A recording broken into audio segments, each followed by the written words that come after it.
Сәлеметсіз, мен атым Жүсіпов Тимур, мен Қостанай қаласындағы озат мамандырылған ақпараттық технологиялар лицей-интернатының 8-ші сынып оқушысымын.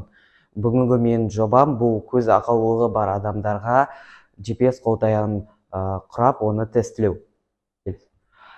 Қолтаяғының маңызы көру қабілеті нашар адамдар саны. Қазіргі таңда 37 миллионнан астам көру қабілеті нашар адамдар бар.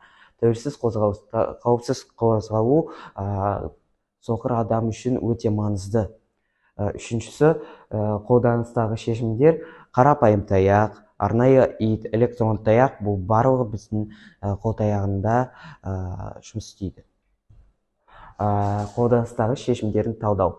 Қарапайым таяқ артықшылығы арзан және де қолжетімді, ал кемшілігі ол шектеулі анықтау диапазоны. Арнайы ит артықшылығы жақсы көмекші, бірақ ол қымбат және қысқа қызмет мерзімі. Электрон таяққа көшсек, ол кең функционалды, бірақ кемшіліктері ол жоғары баға және де күрделі қолдану. GPS қолтаяғының құрамдас бөлшектері. Бұл ультрадыбыстық датчик, Arduino Uno платасы,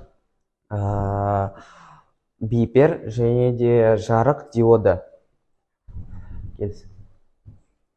Қолтаяқтың жұмыс принципі.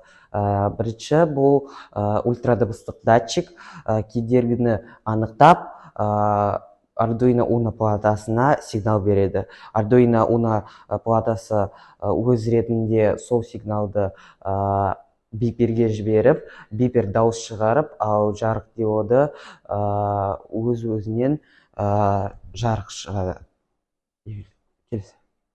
Енді прототипті тестілеу. Көргеніңіздей, ол 5 метр қашықтағы кедергіні көрсе, бипер дауыс шығарады. Бұл жұмыс істеу үшін мен арнайы компоненттерді арнайы магазиннен жинап, кодты Arduino IT сайтынан жазып, оны Arduino платасына енгіздім. Енді тақтада тестілеу результаттарын көре аласыз.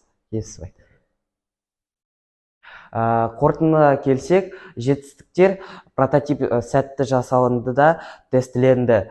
Шектеулер әлі де жетілдіру керек. Болашақ жоспарлар бұл батарейканың орнына аккумулятор қойып, су өлшейтін датчигін қою. Назарларыңызға рахмет.